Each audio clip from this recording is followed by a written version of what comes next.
in the room. I've already got about 4 online. Nick, just here, Tanya. Sorry. Thanks. Nick Hall with Save the Children, and congratulations to John and everybody else. And also a member of our steering group. I shan't say that.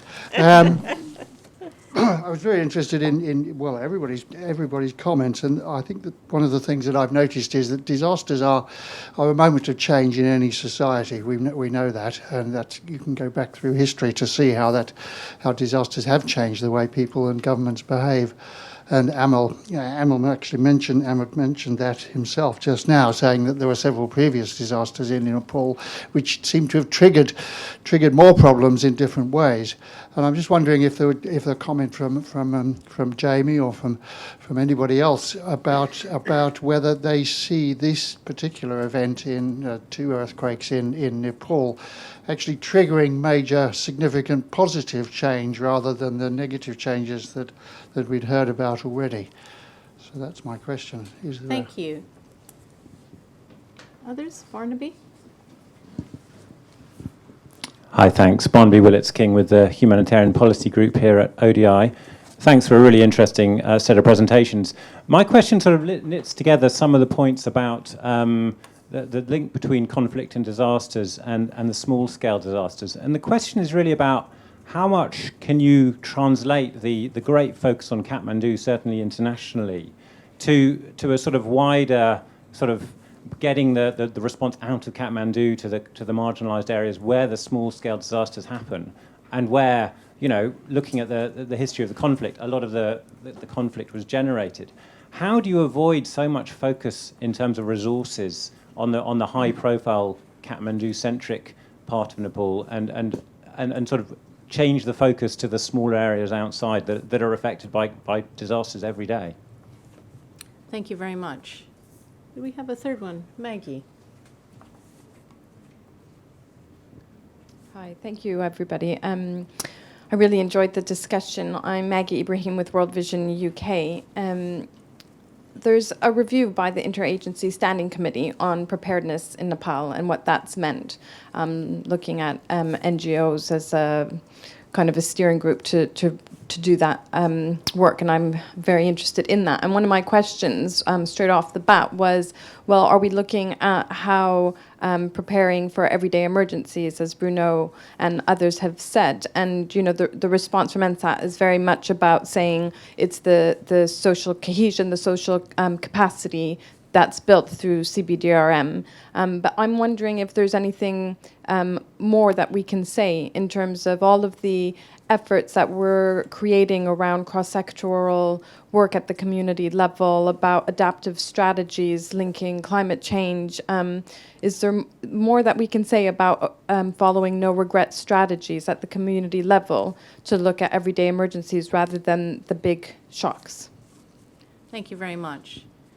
We could take one more if there's another one in the room. But over here, yes, and we'll catch you in the next round. Go ahead. Hello, I'm Samuel. I'm a student in studying environmental hazards and disaster management. One of my biggest studies was studying Nepal, and one of the biggest issues I found was transportation of resources to Nepal, mainly due to the Himalaya mountains and, of course, the earthquake. One of my biggest questions is, what have we learned from Nepal, and is there any way we can improve what to do there? Thank you very much. Let's take those 4 questions to begin with. I think I'll go actually first to Jamie and Ahmad. Don't feel that you have to answer every question, but focus in on those that you think are particularly relevant for you. Shall we start with Ahmad? Well, yes. I think there was a question regarding, you know, what are the positive changes that has been triggered by this earthquake. Well, one thing is that the demand for risk reduction has grown up tremendously, and most of these are coming from the people. I would say that I have visited several districts after the earthquake. We are in this business of, you know, we have homed into this training and advising on reconstruction. bringing our experience from Pakistan, where we worked for about 3 years, and also in Gujarat. Now, see, I can talk a lot about these positive changes. I know that they may be short-lived. I know that they may be, it's a huge influx now. But I see that there have been fundamental changes. For example, the concept of urban regeneration for earthquake risk reduction that we were propagating, or that we were talking about for the last 3, 4, 5 years, people were reluctant. The political parties were reluctant. Institutions were reluctant. Now in Kathmandu, there have been groups. They are daily fighting with the municipalities for getting into this. So it has raised a lot of the realization has risen very much. And when you go outside of Kathmandu, the need for the need for better construction, the need for the possibility, it has tremendously increased. People have started bringing down their buildings by themselves, reducing the number of stories and others. So I would say that the positive changes are there. I see it on my shoulder because there have been so many of requests onto NSET to come and help them from the household level to everywhere. So I think that this is a positive thing. Now regarding I couldn't understand the fourth question regarding the transportation and others. What I see is that this time the government has declared 14 of the districts to be highly affected, and another 16 to be moderately affected by the earthquake. What I see that a lot of attention actually is in that areas also, and that is a very good thing for us also. Kathmandu did not suffer much damage, relatively, as against the expectation that we were thinking Kathmandu will be at that level of earthquake. So it was a fortunate thing. So I would say that a lot of work and activity we NSET are planning to go out in the district and create model of how we can do the reconstruction, and we are very hopeful regarding that. Okay, maybe just let me add one or two things. I think the point from Nick on SAVE on the change, what opportunity arose out of the adversity. And I think that was mentioned by Ahmad, there's been clearly a bigger demand for resilience and understanding of resilience because it's affected a lot of people outside the capital. Unfortunately, their voices are not always that well heard because there is a sort of a Kathmandu-centric bubble in this country. And the politicians and the discourse takes place here. But that said, I think that there's an understanding. You can see now that even people are unwilling to start building back their house quickly because they want to do it in accordance with an approach that the government sanctions, this building back better approach.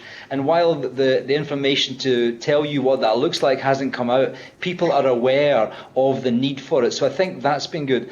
The other positive change I think is probably at a higher level is that it's because of the earthquake, there was a political coherence among very, I would say, disparate parties who came together in adversity to pull together a constitution, as Elizabeth mentioned. That constitution has then been the bedrock for, we hope, political stability. And the political stability in this country will lead to, we hope, better governance, and we then hope that, that a better sense of development. And in that would be a resilience mode, a climate change mode. So I think it is an opportunity now that we have to cash in. The point of, I think, focusing on Kathmandu is a very natural thing. I think in South Asian countries, the capital is primary, where the focus is. In Kathmandu especially is the case. A large generation of funds, political capital is all here. And we have to try and avoid that. The best way to do it, as mentioned by Elizabeth, 18 years since the last local elections, accountability doesn't happen at local level. It's actually centralised, decentralised accountability. And until we can change that, there's a promise by the new government for elections within the next year. And I think that will change the dynamics significantly. The federal state that's been proposed as part of the Constitution, again, will help decentralise it. And if we can do that, I think we can get a better balance between Kathmandu and non-Kathmandu. On the question of from Samuel at the end, I think he was talking about logistics and transportation. I mean, we had contingency planning in this for the big one, which was going to be the Kathmandu Valley earthquake. That didn't happen. We didn't have much damage, as Ahmad said. But I think what it is that we face a very fragile environment for contingency planning. One is the fact that you've only got one runway. This is a landlocked country. The roads in and out, the key roads are very, very fragile, and anything could stop those from being arteries for survival and support. So I think the topography of this country doesn't lend itself well for simple, easy solutions for contingency planning and response planning. I'll leave it there. Thank you very much, Ahmad and Jamie. I want to turn to John now to see whether you have any reflections on those questions.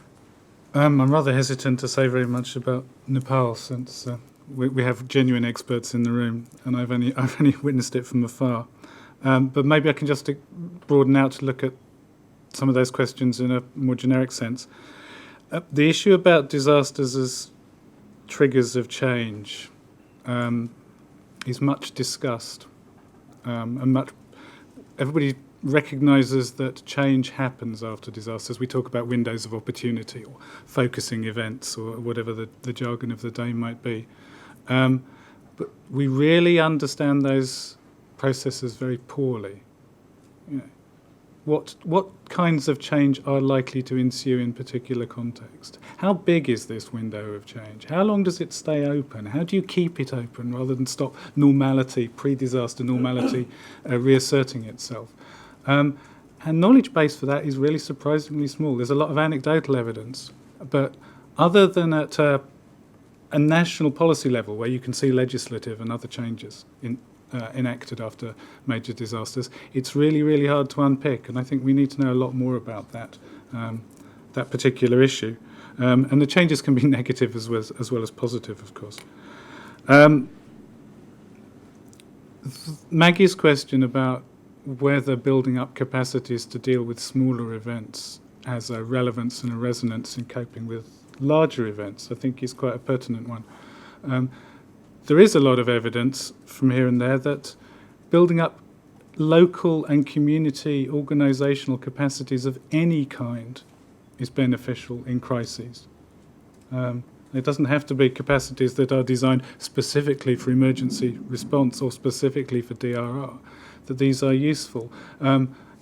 And they may contribute to other forms of self-organisation or spontaneous emergence of groups that happens after disasters. So I do think that's something that ought to be looked at. And I think the DRR sector, if I dare call it that, isn't always very good at looking outside the box at the local institutions and community organisations that are already there.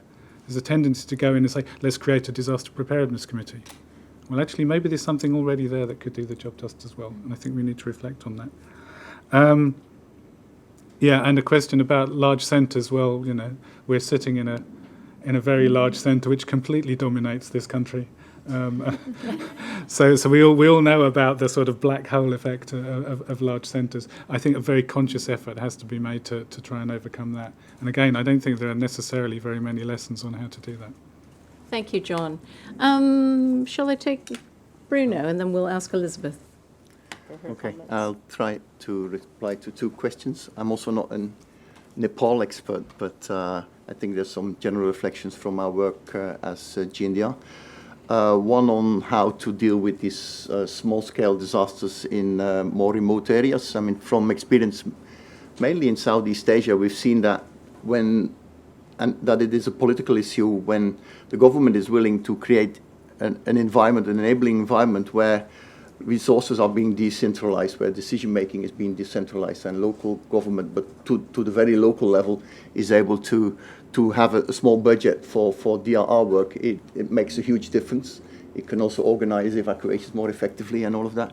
A second element that we saw, and I'm just inspired also by what happened in the Philippines, is if there's enough political space for NGOs to voice their concerns, to hold governments to account, that massively can allow the channeling of resources to places which are often overlooked, also from the capital perspective. And then thirdly, I think what I've also already mentioned is that CBDRM, maybe in a bit of a formal way, could be integrated more into the local government system. Often what you now see is that there's parallel systems whereby the government itself is trying to do something to reach the lowest level. And then there's all these community initiatives which are not necessarily connecting very well. So I think it would be really beneficial if a government can actually recognize the local efforts and also support it. And I think it would make a huge difference in terms of reaching the remote areas, making the small-scale disasters getting more resources and more attention.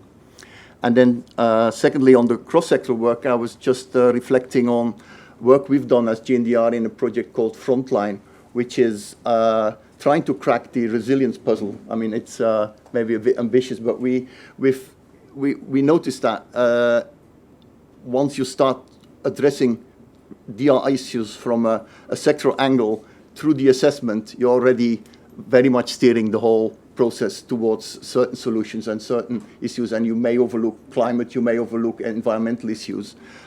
So what we did is have a very open-ended process whereby we question individuals about what are the threats that you are facing on a daily basis, what are the impacts of these threats. So we're not talking about natural hazards or technological hazards or conflict, so we just leave it totally open-ended.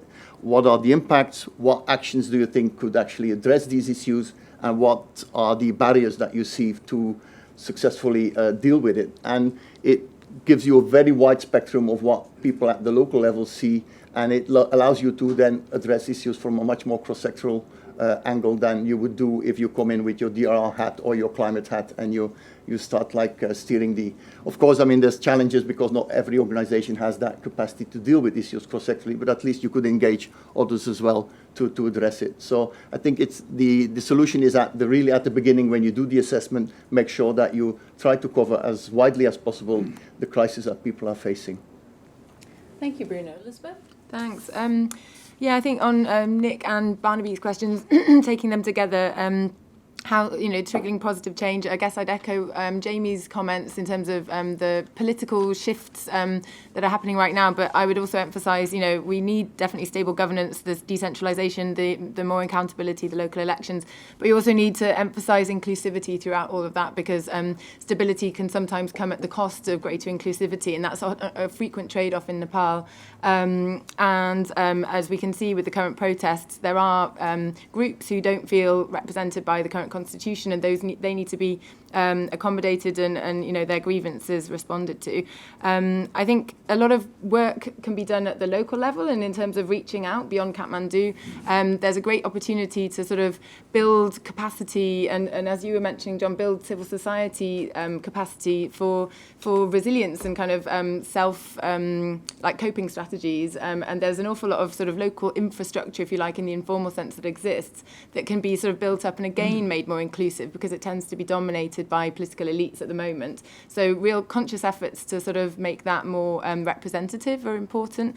And I think, as an interesting example, for instance, I worked on early warning, early response from a conflict angle in Nepal with UNDP. But looking at the kind of local structures for doing that on disasters, there's a lot of overlap, and local people often think of crises more generally, locally, and both these phenomenon are intermittent, and therefore to sort of maintain a raison d'etre and a kind of momentum within these groups, you kind of need something that happens a little bit more frequently, practically speaking. So, looking at both those issues together locally and having structures that can kind of wear many hats, I think could be a way forward.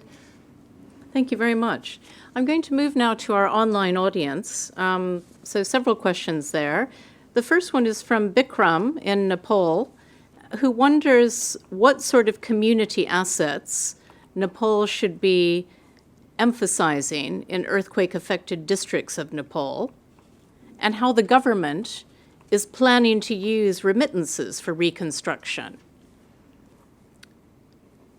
Then there's a question here from Ekbal Hussain from the University of Leeds, who says he's an Earth observation scientist and would like to know the panel's thoughts on how Earth observation science can help in helping to manage DRR. Then Maggie Herity, hello Maggie, who's a humanitarian logistician and ex-UNHCR, asks what is being done to encourage local stockpiles of both goods and essential commodities, and who should pay for and run these? UN agencies and NGOs have global and regional stockpiles of aid material. And there is still always the problem of getting the items into the disaster zones. I mean, we talked a bit about the infrastructure earlier, but I don't know if there is anything to add to that. And having recently headed up the Secretariat for the high-level panel on humanitarian cash transfers, maybe I can interject a question about what role is cash playing in the response in Nepal, and what's the government's attitude towards that? I've got a couple of more questions from the online audience, and let me take one more right now, and then we can add on others if we have time. CORDAID recently did participatory, there's no name here, CORDAID recently did participatory community risk mapping exercise on DRR features experienced from the Philippines. But most of the community need is shelter. Shelter is the social security in the Nepal context. How does the government and international community see this community need under the reconstruction process? I'm not sure if that question is entirely clear to me, but let me know if the panel understands it. And then there's one more from Johannes Anhorn at the South Africa Institute in Heidelberg. He says, we all understand and think DRR is an important issue, but the Nepal context provides us with a great example where actually the everyday disasters are much more pertinent, and the earthquake risk is not guiding actions. Why does our DRR community still fail to address this by providing a more comprehensive perspective on bottom-up planning and complex decision-making with local stakeholders? What are the prospects of, for example, UNDP and NSET in addressing this? And specifically to John, do you think we've achieved and learned enough in that regard? So that's a lot of questions, and I'm happy to repeat any that you didn't get. But again, let's return to Kathmandu and maybe go with Jamie first. Yeah, thanks a lot. Maybe I'll pick up some of the questions that are there.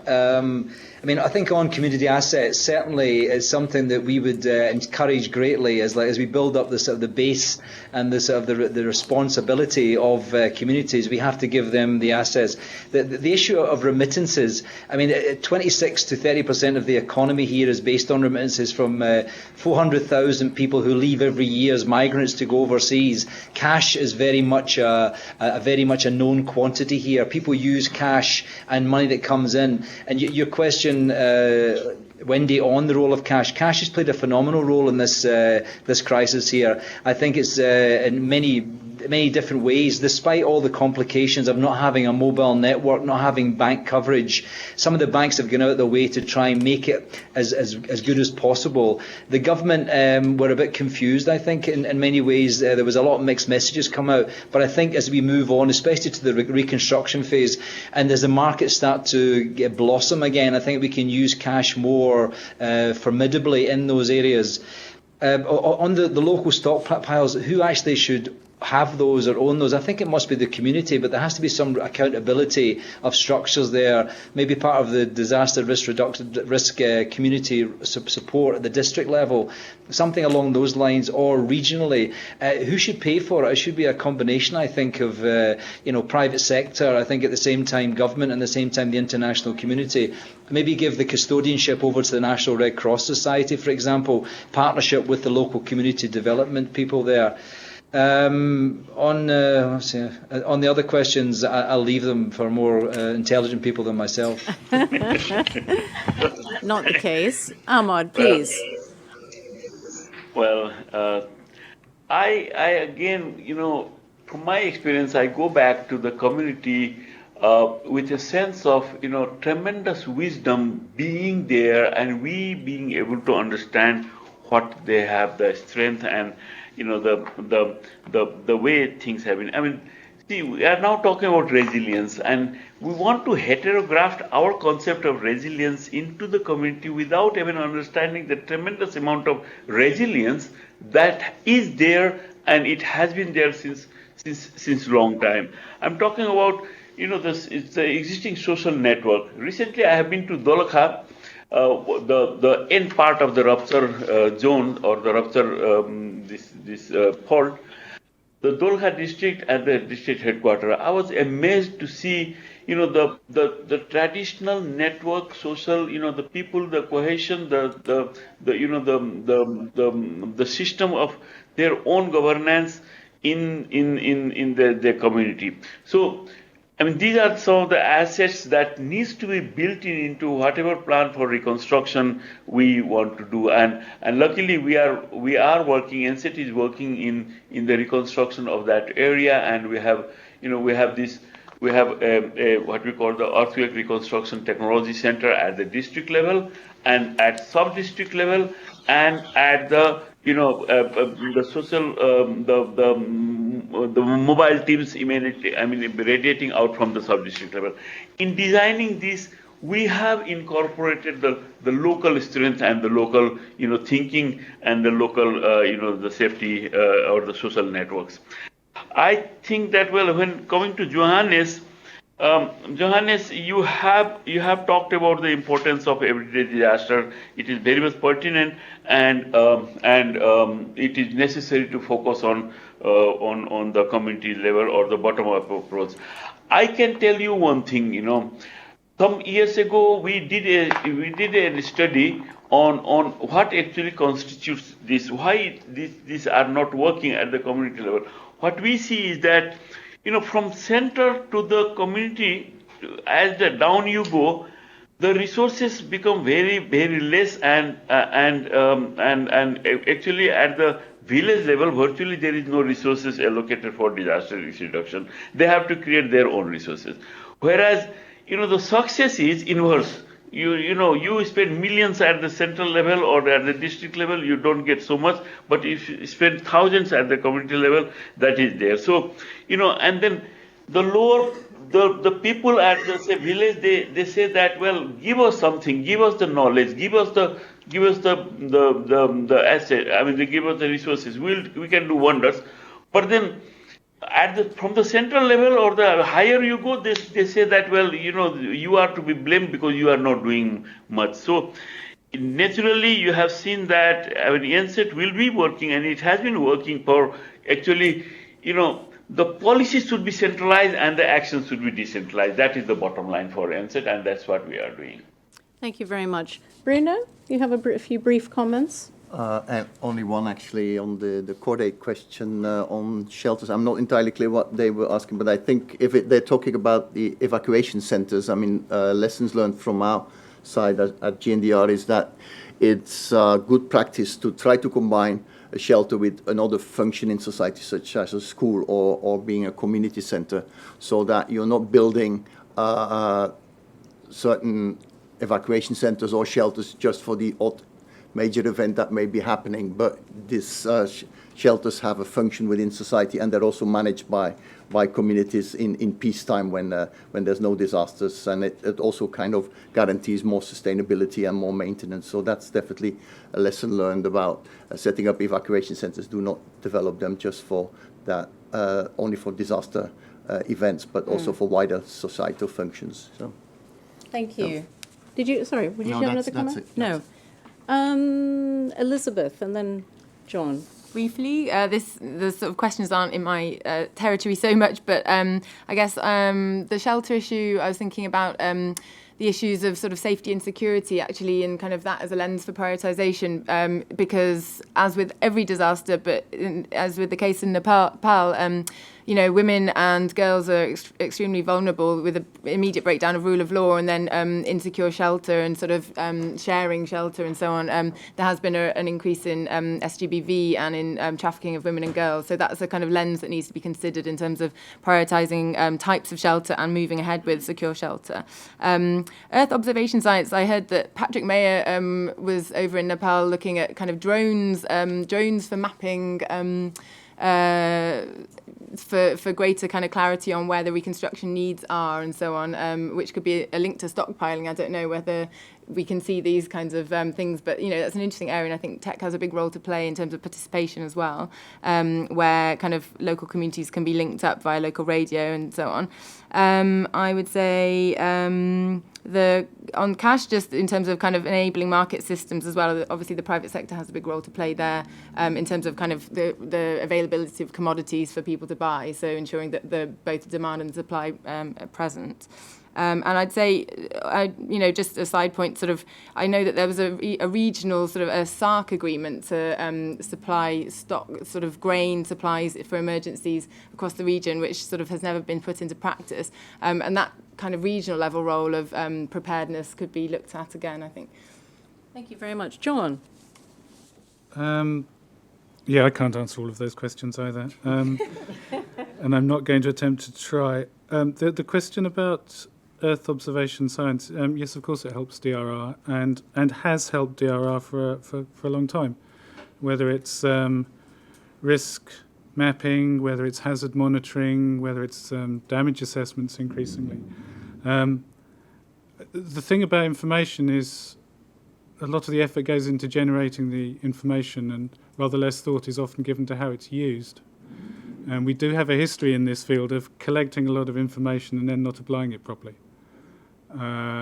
And that's been a problem historically with early warnings, where the evidence is there, but actually people choose not to act upon it, and that's a completely separate question. So it's not simply about the volume or the quality of the information in itself; it's about the whole informing process, if you like.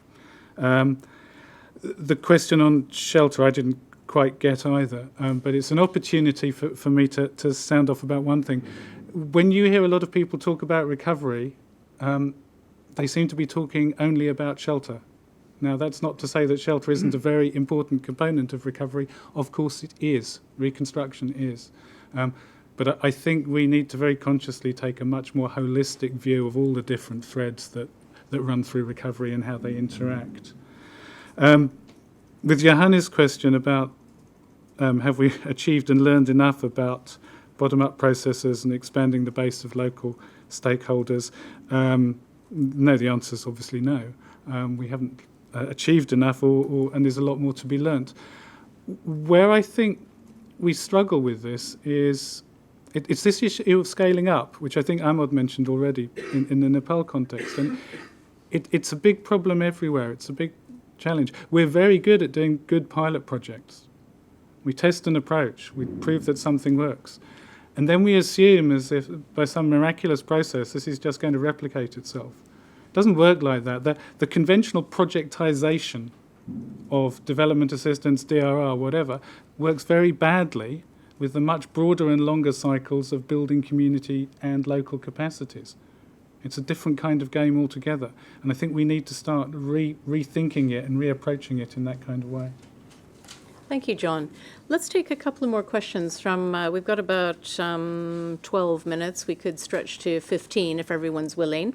Minutes left. Let's take a couple of questions from the audience here, and I've got a couple more here online too. Tim? Yeah, my name's Tim Waits. I'm a disaster resilience advisor in DFID, policy team in the humanitarian department. Just picking up on what John said and other people about the sort of disaster leading to a policy change. I mean, the best example I know is the Productive Safety Net program in Ethiopia. And the policy discussion happened after the 2002 drought, but there had been a lot of sort of pre-positioning of donors beforehand. And when the window opened, everybody fell on the mat, really. I mean, but that was really, I think, opportunistic. And I think, so I think we have to keep sort of our eyes open for those sorts of things.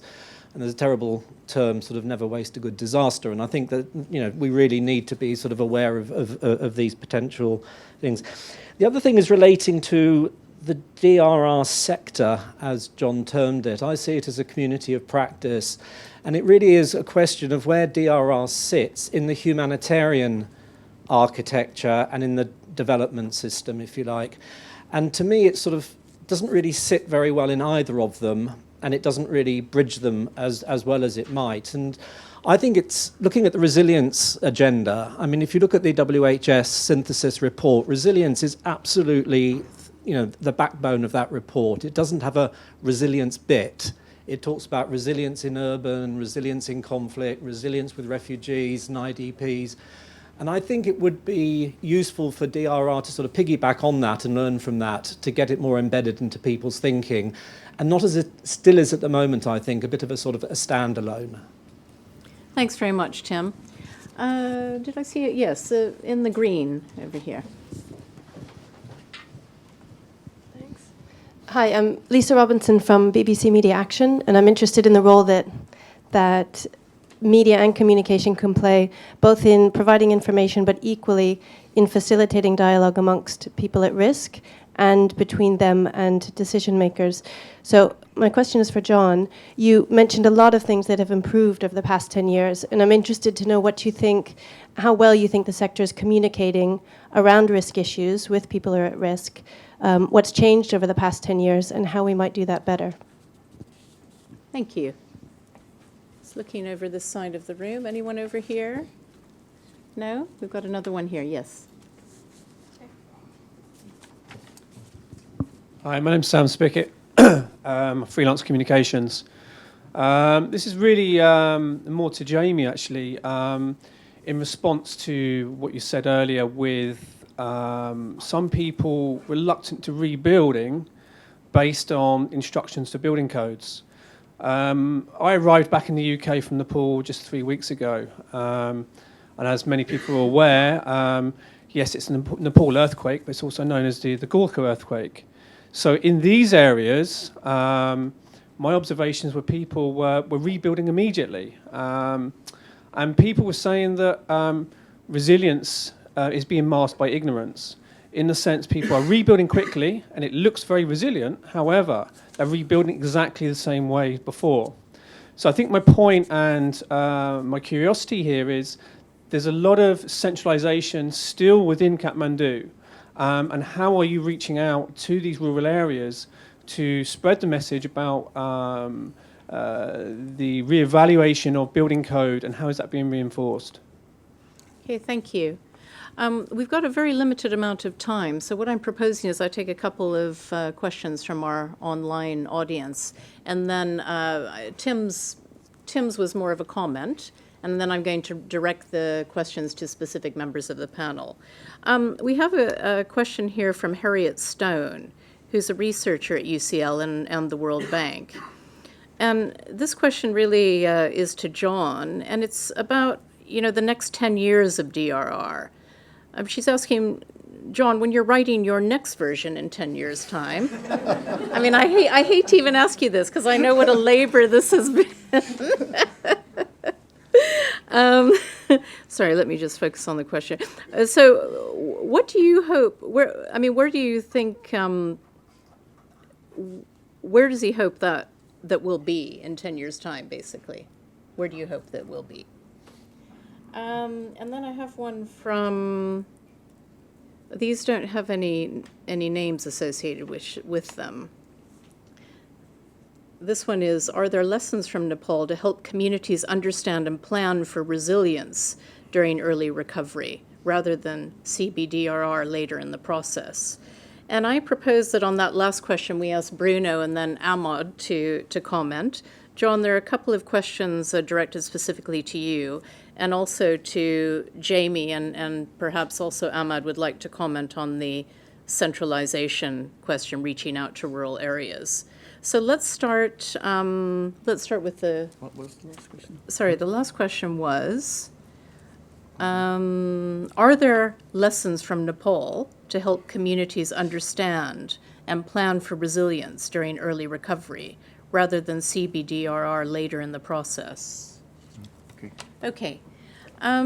Shall we start in London this time and then move to Kathmandu? Bruno, do you want to make an attempt there? I wanted to respond to this question about building codes. What I heard from Marcus, my director who was in Nepal, he found out that within the city of Kathmandu itself, there seemed to be some complacency about whether the earthquake has actually been so damaging to a lot of buildings which were thought to be highly vulnerable, because apparently in the city center a lot of houses there were other floors being built on top of these houses, and most of them had not actually collapsed. And a lot of buildings which were thought to be quite vulnerable had major cracks, but were not collapsing the way it was expected to happen in the big quake. So he found that overall, and I would like to hear from Ahmad, because that's his speciality, whether there's a kind of feeling within, at least in the capital, that the building codes were more or less okay, and that I know that Ahmad did this earthquake tour where he was pointing at a lot of houses and places which he thought were highly vulnerable, and that definitely not all these places have collapsed during the earthquake. So there was an impression now that it wasn't as bad as everyone had expected, that although some of the building codes were not respected, the damage was still not as bad as one would think. So people feel like, okay, we can carry on business as usual. But maybe, I mean, this is just an impression by my director, but I would like to hear from Ahmad whether that's also, if there's definitely a level of some complacency now in the building sector about that. Ahmad, would you like to comment on that? Yes, thank you very much. Actually, what happened is that, see, we anticipated for a 9 MMI level of shaking, 60% of the building in Kathmandu going down, beyond repair. What happened that the earthquake was big, but the shaking was not as big. The shaking intensity was only 7 on the MSK scale. So the building performance was, I mean, we can't say that the building performance was good in terms of the earthquake. Simply the building were not shaken. The other factor is that only those high-rise buildings that had the largest of this impact, and those majority of these large high-rise buildings, they don't have a structural damage. They have only non-structural damage of the infill walls. But when you look from outside, you see that everything has gone. It is not the case. Only those buildings that were poorly built, only those buildings that were very old with mud-based construction without much maintenance, and only those buildings that violated some of the basic principles of structural engineering, those only have held in Kathmandu Valley. The majority of the buildings have not, felt this earthquake. Now it has created a lot of misunderstanding. Many people think that we should not be afraid of earthquake because the earthquake was very big, but still our buildings didn't sustain any damage. That's a very big, we have to fight against that. I mean, even in the official quarter we see that, we see people are blaming NSET that you are creating panic for your own livelihood rather than the reality of the earthquake and others. The other thing is, in terms of the buildings, those buildings, say historical monuments, the cultural monuments, they have largely been destroyed, and the building code does not take into account these old buildings, and also the building code does not take into account the high-rise buildings. When we made the building code back in 1994, the tallest building in Kathmandu was only 6-story. So building code does not have the stipulation for these high-rise buildings, and we are afraid that many of the high-rise buildings also need to be regulated by creating or updating the building code. Now this much for the building code and what happened there. So there are a lot of misgivings. Even among the engineers, many engineers don't understand what the code is and what it does actually, because a building code is not taught in our own universities and in our own engineering classes. Now I think that I should stop there. Yeah. Sorry, Ahmad. We're just about out of time. I wonder if you could just quickly make your last point, and then maybe we could move on to Jamie. Thank you very much. Well, I think, Wendy, I have done already. I've finished. I didn't mean to cut you off, so do say if you have other points to make. Thank you. Jamie, do you want to comment on the questions addressed to you and maybe on the communications Sure. issue?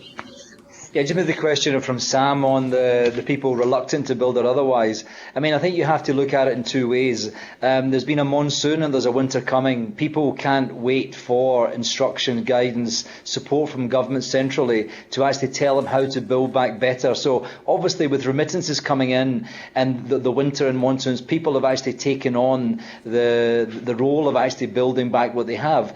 There's a concern though too. One is the fact that the chief district officers there on the ground are unwilling to give the green light to people who want to build back because they don't have instruction or guidance from the central level. The National Authority for Reconstruction hasn't been established yet. The designs for all the different types of houses, from urban, peri-urban to vernacular, are not available. So people are caught a little bit in between. Do they go for rebuilding what they had before in the hope that it matches up to what the government standards are? And therefore they don't get punished in the sense that they don't get the tranches of money and the grants that they'll come their way, versus the fact that they want to just get going. They want to get their building done and move on. So I think that's one of the issues. And maybe it reflects against the issue of the communication. I mean, one of the things that happens here, because there is the problems of communication, radio, telephone, mobiles, at the same time a government which is very centralised, then the instructions and the guidance that should be going there to the appropriate parts of the community through the chief district officer, and then that should permeate clearly to the communities, is not happening. So there's miscommunication and there's people caught in the crosshairs of what they try to do. So I would say that until we fix that problem, until there's a clearer idea from the Reconstruction Authority, people will still build back what they have to build back to survive. And hopefully that will still be in line with what the government's instructions are regarding building code and building back better. Thank you. Thank you very much, Jamie. Sorry, Ahmad, did you want to add one last brief point? Yes, Wendy, just one last point. See, after the earthquake, we have flood of experts, both national and international, in this country with, different experiences built here. The result is, in Kathmandu, the reconstruction of the damage or the rectification of the damage is taking place without any control, and we believe in many cases that the retrofitting is taking place, but it is a cosmetic and rather than it is enhancing any resiliency, and we are afraid of that. Now in the rural areas, what we see is that in the rural area there should be three legs of reconstruction should be there, or recovery. One thing is that the technical knowledge should be there. The second thing is resources should be there, either from the government or from the private sector or from remittances. The third thing is the governance should be there, the compliance mechanism should be there, the control or regulation should be there. As we know that the regulatory thing is lacking, the district chiefs, they don't have so much of legal or other authority to guide this process. So there is no formal guidance coming in terms of the recovery or reconstruction process. But people are afraid, and they want to, in the district headquarters, a lot of construction work is also going on, and we are afraid that they are not building it back better. But in the rural areas,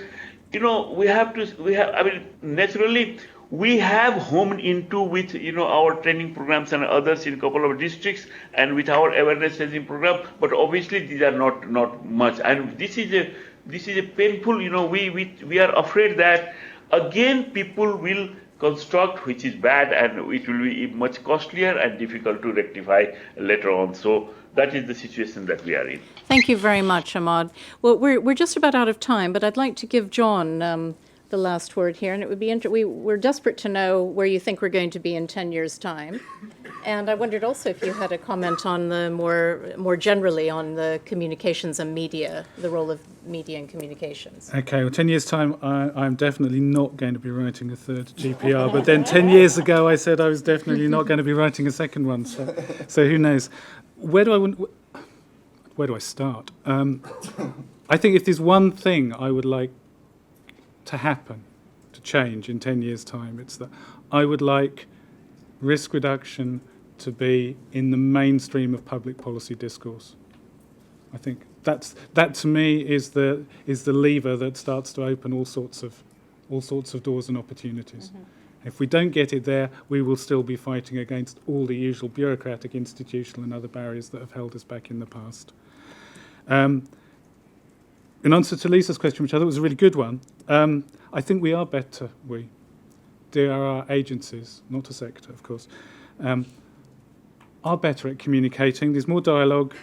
There's a use of a much wider range of tools. There's an awful long way to go, it seems to me. It's still a lot of the practice, to me, is rather old-fashioned and perhaps sort of incidental. It's also worth pointing out, of course, that communities, people at risk themselves now have increasingly access to tools which enable them to search out information for themselves, to form their own new channels of communication, to self-organise. I think there's an enormous potential in that, and we haven't really seen it manifested itself in DRI yet, but I'm sure we will do. Thank you very much. I think we're out of time now, and I'd just like to, first of all, thank our panelists, especially Jamie and Ahmad, who've taken the trouble to join us from Nepal. It was really, really useful to have you on the panel, and we really appreciate your involvement. And also to our panelists here, I think we've had an interesting and rich discussion. I hope that you will all visit the microsite and look at the GPR. And those of you who are interested in hard copies, please do contact us next week. And I wanted to say that a recording of this event will appear online in a few days' time. So please look at that. And if the rest of you would join us in the lounge for refreshments afterwards and networking, that would be wonderful. I'm sorry that Jamie and Ahmad can't participate in that. So thanks again to everyone, and we'll look forward to seeing you again soon. Thank you.